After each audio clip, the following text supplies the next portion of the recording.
আল্লাহ রাব্বুল আলামিনের অপার রহমত, বরকত, নাজাত, মাগফিরাত, বহুবিধ কল্যাণের এই মাস। নির্বাচন কেন্দ্রিক আমাদের যে উত্তাপ আছে, উদ্দীপনা আছে, আগ্রহ আছে, কৌতূহল আছে, এই কৌতূহল বা উদ্দীপনা যেন আমাদের রমাদানের প্রস্তুতিকে ভুলিয়ে না দেয়।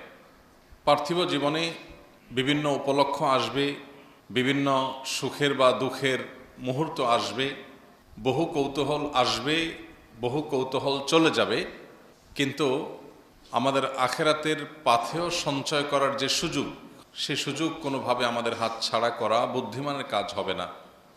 নির্বাচনের আমেজ, কৌতূহল, উদ্দীপনা আমরা এ সমাজের মানুষ, এ সমাজের অংশ হিসাবে আমাদেরকে স্পর্শ করবে, টাচ করবে, এটা অস্বাভাবিক না।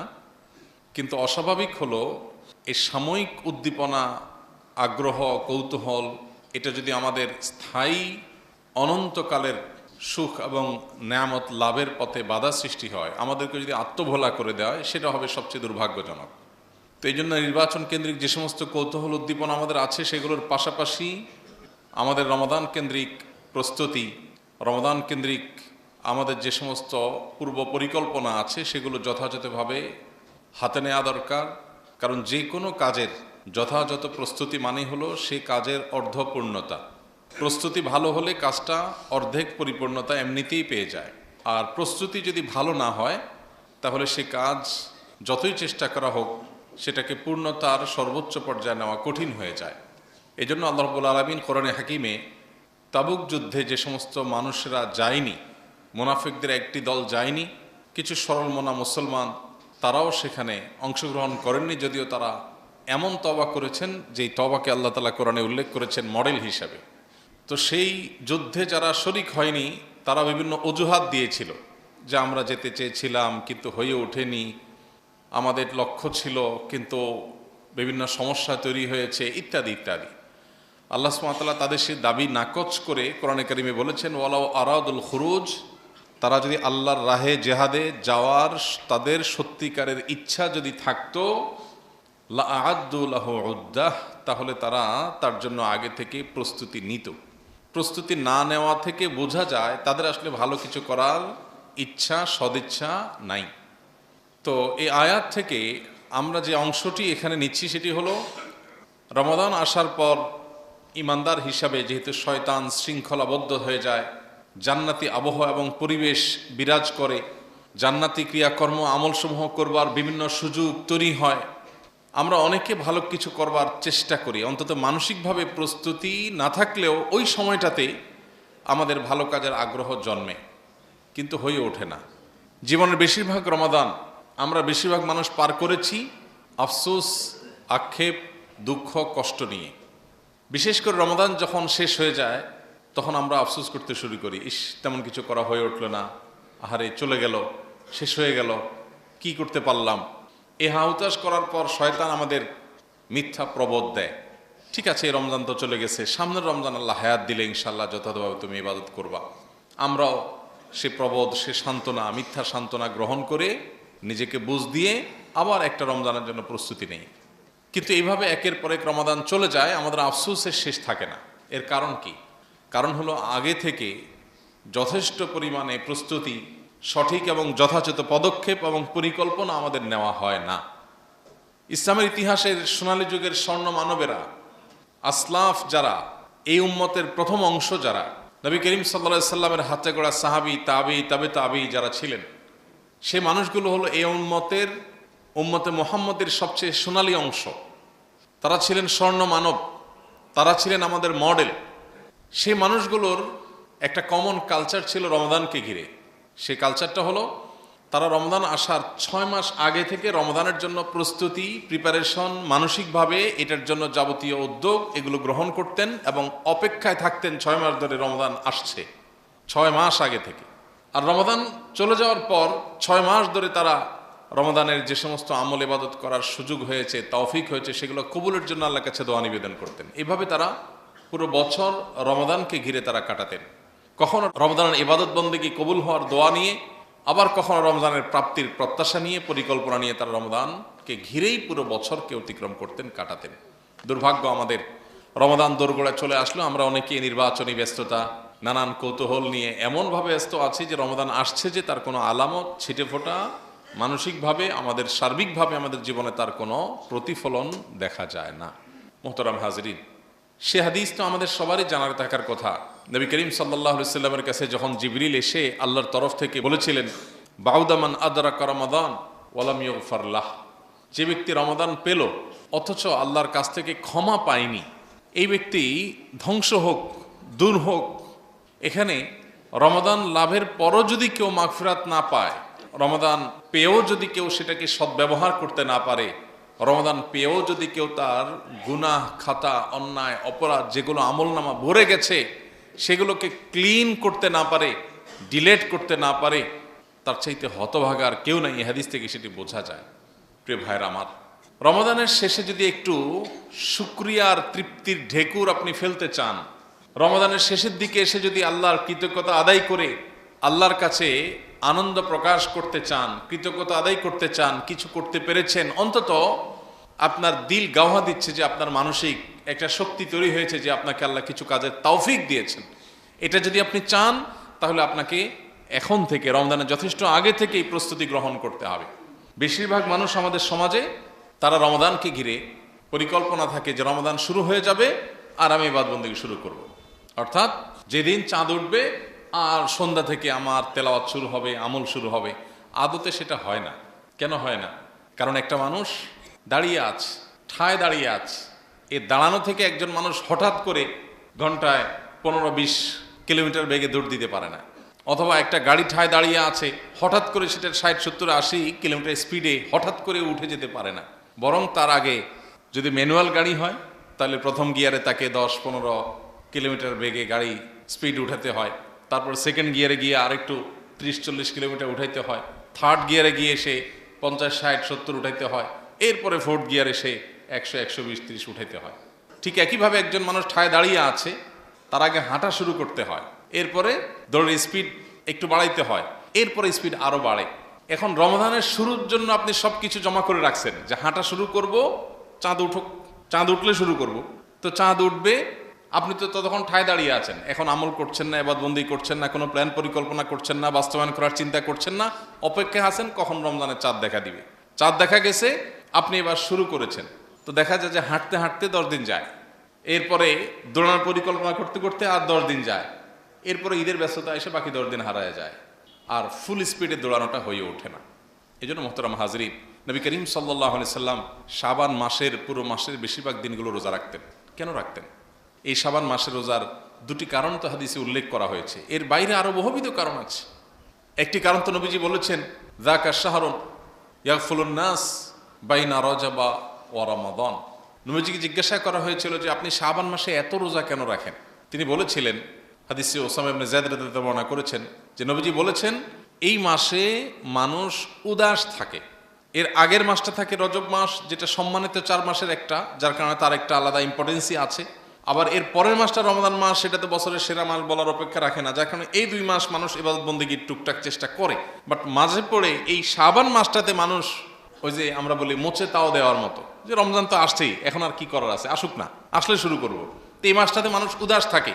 নবীজি বলেছেন যে উদাস থাকে মানুষ, এই জন্য এই মাসে আমি বেশি বেশি নফল রোজা রাখি, কারণ যেই সময়টাতে মানুষ যত বেশি উদাসীনভাবে কাটায় ওই সময়টাতে ইবাদতের গুরুত্ব তত বেশি বেড়ে যায়। যেমন ধরুন, একজন হুজুর মানুষ, ওনাকে সবাই সালাম দেয়, ইমাম সাহেব মানুষ সবাই সালাম দেয়, মুরব্বী মানুষ সবাই সালাম দেয়, নেতা মানুষ সবাই সালাম দেয়, তাকে সালাম দিলে আপনি সালামের সওয়াব পাবেন। কিন্তু একজন রিক্সা চালক, একজন খেটে খাওয়া দিনমজুর, একজন সাধারণ মানুষ, তিনি অবহেলিত, তাকে কেউ সালাম দেয় না। আপনি পরিকল্পনা করে প্ল্যান করে, যেহেতু অবহেলিত অতএব এই লোকটাকে গিয়ে আমি সালাম দেব, আপনি যদি এই উদ্যোগটা নেন তাহলে সালামের দেওয়ার যে সওয়াব সেটার পাশাপাশি একটি অবহেলিত কাজকে আপনি সমাজে প্রতিষ্ঠিত করবার চেষ্টা করেছেন, তার জন্য আলাদা সওয়াব পাবেন। ঠিক একইভাবে একজনকে সবাই দেয়, আরেকজন অভাবী, কিন্তু কেউ তাকে দেয় না, সম্ভ্রান্ত গরিব, হাত পাততে পারে না, আপনি খুঁজে গিয়ে তাকে দিয়েছেন, আপনি দানের সওয়াব পাওয়ার পাশাপাশি এক্সট্রা সওয়াব পাবেন, কারণ অবহেলিত জায়গায় আপনি কাজ করেছেন। আপনি এমনিতে নফল নামাজ পড়েন, সওয়াব পাবেন, কিন্তু তাহাজ্জুদের সময় নফল নামাজের সওয়াব সবচেয়ে বেশি কেন? এর অনেক কারণের একটা কারণ এটাও যে এই সময়টাতে সবাই ঘুমিয়ে থাকে, সবাই অবহেলিত সময় কাটায়, উদাস সময় কাটায়, এই জন্য এই সময়টাতে ইবাদতের আলাদা গুরুত্ব বেড়ে যায়। তো এই জন্য নবী সাল্লাল্লাহু আলাইহি সাল্লাম এই মাসে বেশি বেশি নফল রোজা রাখতেন। আরেকটা কারণ তিনি বলেছেন, যাকা শাহরুন তুরফাউ ফীহিল আমালু ইলা রাব্বিল আলামিন ফাউহিব্বু আন ইউরফা আমালি ওয়া আনা সাইম। নবীজি বলেছেন, এই মাস এমন মাস যে মাসে বান্দার আমলনামা আল্লাহর কাছে পেশ করা হয় কয়েকটা ধাপে, প্রাত্যহিক, সাপ্তাহিক এবং বাৎসরিক। প্রাত্যহিক আমলনামা পেশ করা হয় প্রতিদিন সকাল এবং সন্ধ্যায় 2 বার। সারা রাতের আমল, সারা রাতের কাজের হিসাব প্রত্যেকটা মানুষের সাথে নিয়োজিত আল্লাহর পক্ষ থেকে যে ফেরেশতা, তিনি আল্লাহর কাছে জমা দেন দিনের শুরুতে, রাত শেষে। আবার সারা দিনের আমলের হিসাব দেন দিন শেষে, অর্থাৎ সন্ধ্যায়, রাতের শুরুতে। প্রতিদিনের আমলনামা তো যায়, আবার একই সাথে বান্দার আমলনামা সোম, বৃহস্পতিবার সাপ্তাহিক উপস্থাপন হয়ে থাকে, আর বাৎসরিক উপস্থাপনটা হয়ে থাকে এই শাবান মাসে।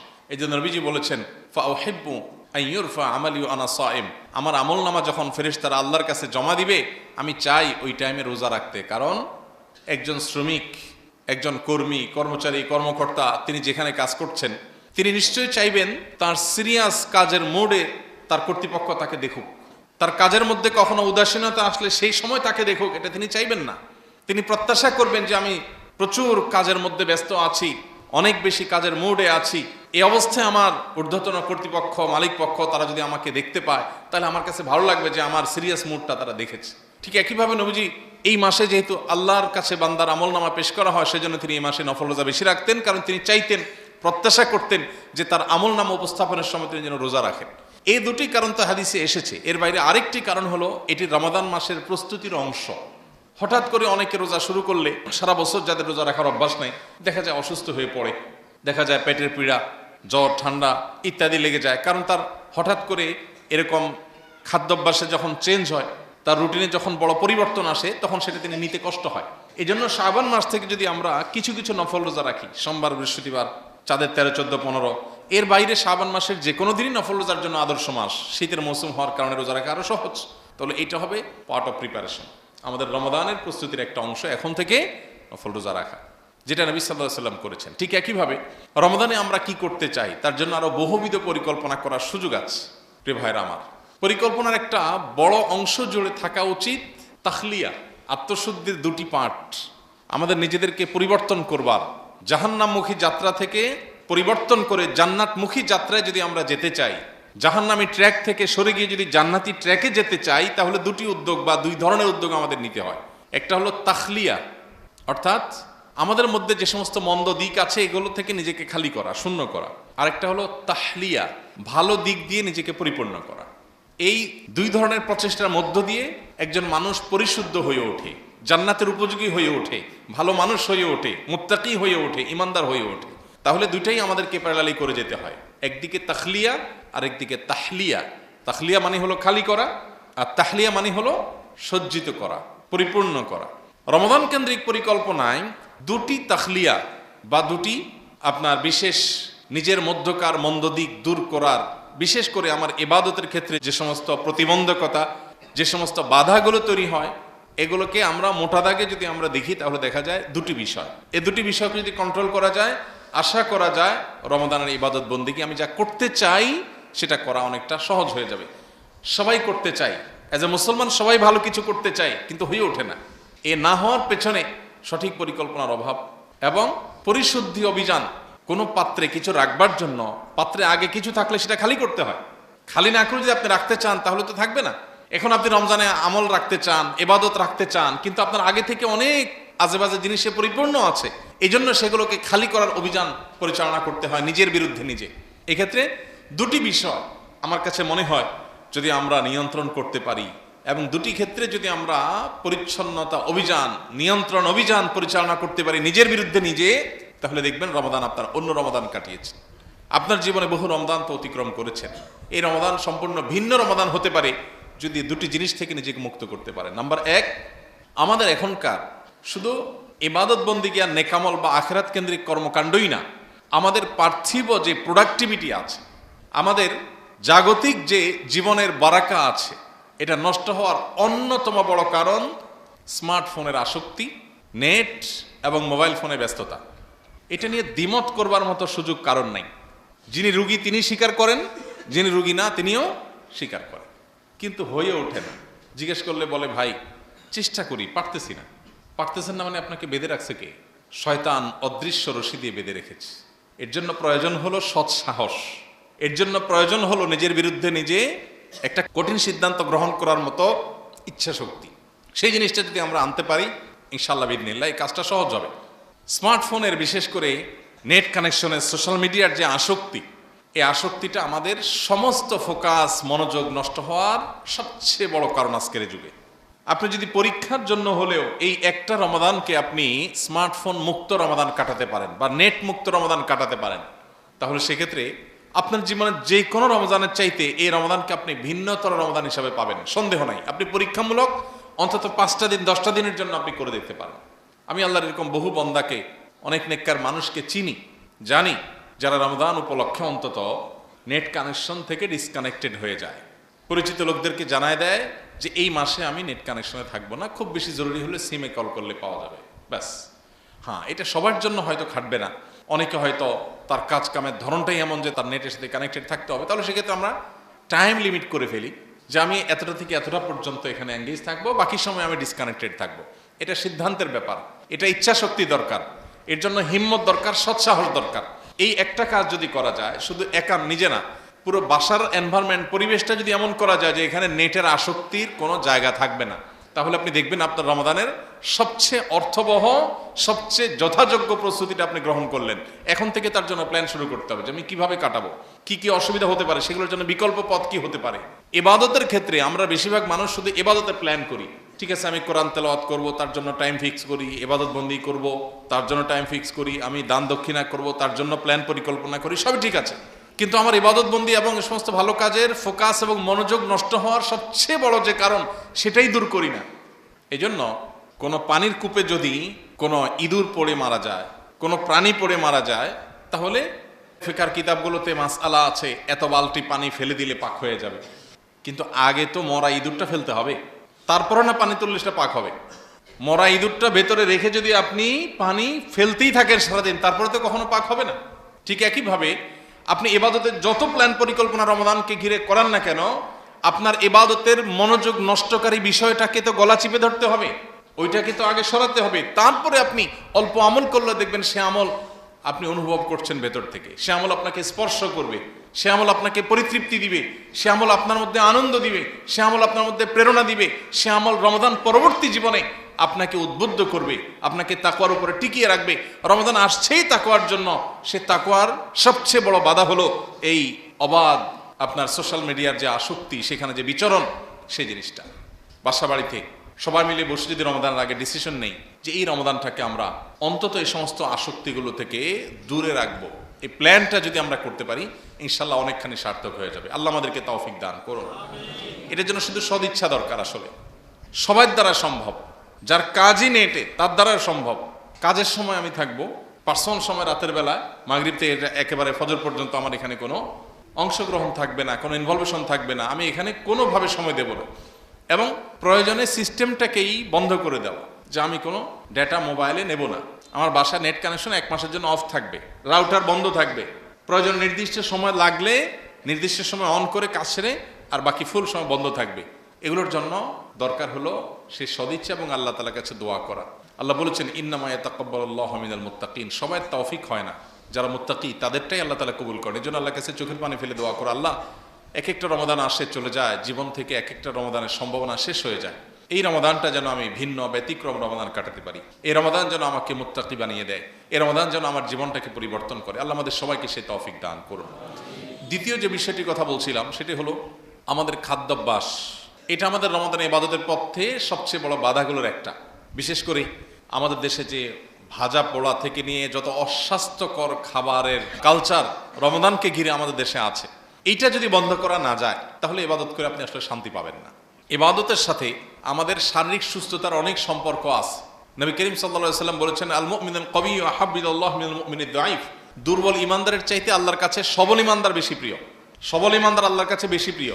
খেয়ে গ্যাস হচ্ছে, অ্যাসিডিটি হচ্ছে, আপনার বাথরুমে দৌড়াচ্ছেন, আপনি তারাবিতে দাঁড়িয়েছেন কিন্তু আপনার বাথরুমের বেগ হচ্ছে, একের পর এক আপনার ওযু ভাঙছে, আপনার শরীরটা খারাপ করছে, এই অস্বাস্থ্যকর পরিবেশে তো আপনি ইবাদত করতে পারবেন না। যে রমাদান মাসটাই আসছে আমাদের পানাহার কন্ট্রোল করে সংযম শেখাতে। আমরা মুখে বলি সংযমের মাস, রমাদান হলো শাহরুস সবর, সংযমের মাস, কিন্তু আমাদের আচার আচরণ দেখে সংযমের কিচ্ছু বোঝা যায় না। গত কয়েকদিন থেকে পত্রপত্রিকা দেখছিলাম যে বিভিন্ন সরকারের সংশ্লিষ্ট কর্তৃপক্ষ ভোজ্যপণ্য আমদানি করা, এটার মজুদ ঠিক রাখা, এগুলোর দেখভাল করার দায়িত্ব যাদের, তারা বারবার করে বলতেছে যা দরকার তার চাইতে অনেক বেশি কিন্তু মজুদ আছে। তার মানে খাবারের মাস আসছে, বাঙালি খাবারের পেছনে পাগল হয়ে ছুটবে, ঝাঁপিয়ে পড়বে। এই জন্য সংশ্লিষ্ট মিনিস্ট্রি এবং লোকজন তারা প্রচুর খাবার আমদানি করে রেডি করে রেখে দিয়েছে এবং বারবার বলছে হুলস্থুলের দরকার নাই, সিরিয়াল ধরে লাইন ধরে আস্তে আস্তে আসেন, সব আছে, পর্যাপ্ত আছে। রমাদান মাসে তো আমাদের যে পরিমাণ ভোজ্যপণ্য দরকার হয় তার অর্ধেক লাগার কথা বা কম লাগার কথা অন্তত।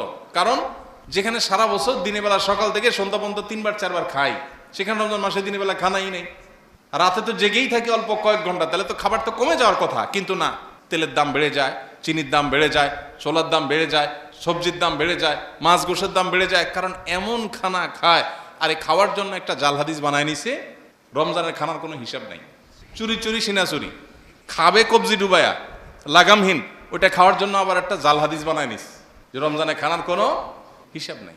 কি বলছে রমজানে খানার হিসাব নেই? রমজানে উল্টা পাল্টা এই যে অতিরিক্ত খাইতেছেন, কবজি ডুবাইয়া নষ্ট করতেছেন, অপচয় করতেছেন, এটার জন্য হিসাব আরো বেশি হবে। অন্য মাসের রমজান মাস তো সমান না। রমজান মাসে এত মর্যাদার মাস, আল্লাহ যদি জিজ্ঞাসা করেন বান্দা রমজানে দিনের বেলা রোজা ফরজ করে দিছি যাতে তোমার খাওয়া বন্ধ হয়ে যায়, তাতে তোমার বাসায় প্রতি মাসে যা দরকার হয় এই মাসে তার চেয়ে কম দরকার হওয়ার কথা, বাট খরচ আরো বেশি হলো কেন? তখন কি জবাব দিয়ে করবো? ইফতার মানে নাস্তা, ইফতার ফুতুর শব্দের অর্থই কি?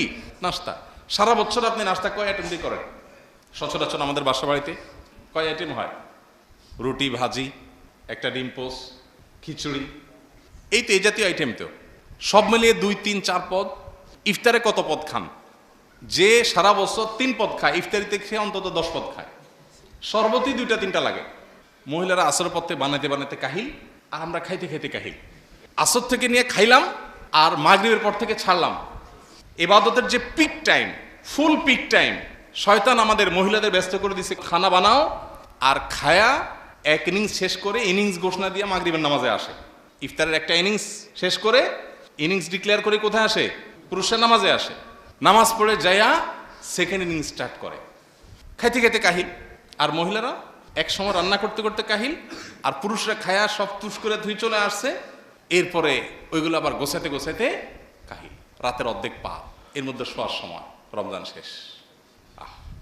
ভাইরা আমার, ইফতার আমাদের সংস্কৃতির অংশ। ইফতারের আনন্দ, এর কথা হাদিসেও আছে। ইফতারের মধ্যে 2-4টা আইটেম বেশি থাকা দোষণীয় আমি বলছি না, কিন্তু আমি বলছি সবকিছুর একটা সীমা রেখা আছে। কি আইটেম? ওই যে বাজার থেকে কিনে খায়, বড় বাপের পোলায় খায়। বাপের পোলা সারা বছর কি মরছিল? রমজানে এর খানা ছুটছে সব। এই বড় বাপের পোলা খায় নামে যে ইফতারের যে কোরআন ডাকার আইটেম সারা বছর কোথায় ছিল? এই জন্য একজন ইমানদার তার ইবাদতের পরিকল্পনার জন্য ইবাদতের বাধাগুলো দূর করবে। বাধাগুলোর মধ্যে একটা হলো এই লাগামহীন এবং নিয়ন্ত্রণহীন এবং অস্বাস্থ্যকর যে খাবারের হিড়িক, এটাকে আমাদের কন্ট্রোল করতে হবে। এটা যদি কন্ট্রোল করেন, আপনি দেখবেন আপনার রমজানটা অন্যভাবে কাটাতে পেরেছেন। আপনি ইফতারিতে প্ল্যান করেন যে আমি অস্বাস্থ্যকর খাবার রাখবো না, শুধু ইফতারি না, সারাদিন রাতের মধ্যে। এই একটা পরিকল্পনা দেখবেন আপনার রমাদানের পুরো পরিস্থিতি এবং পরিবেশকে পরিবর্তন করে দিবে। আল্লাহ আমাদের সবাইকে এই রমাদানকে জীবনের ভিন্নতর রমাদান হিসাবে কাটাবার তৌফিক দান করুন।